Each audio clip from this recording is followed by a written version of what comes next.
Welcome to the Learning Pines YouTube. We hope this video helps. In this video, I will show how to make Alfredo sauce with regular milk.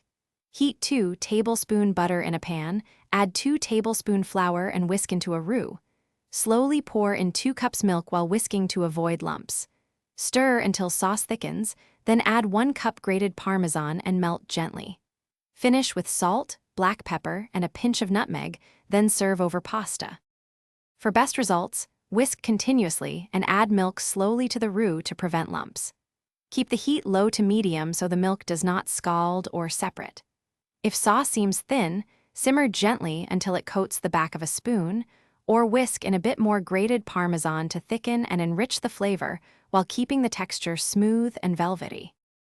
If you are finding this video helpful, please subscribe and like for more easy cooking tips. Quick recommendation: these leak-proof containers are perfect for storing leftover Alfredo without spills, and they make meal prep a breeze. I love how they stack and keep pasta sauces sealed during transport. Check the description for the link and other deals, and grab a set if you want convenience. Now let's get back to the video. Freshly grated Parmesan melts more smoothly and gives brighter flavor than pre-grated options. Reserve some pasta cooking water and add a splash to loosen and silk the sauce without watering down flavor.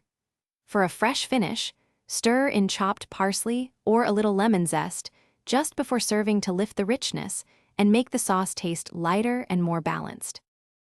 Thanks for watching. Consider subscribing if we helped you.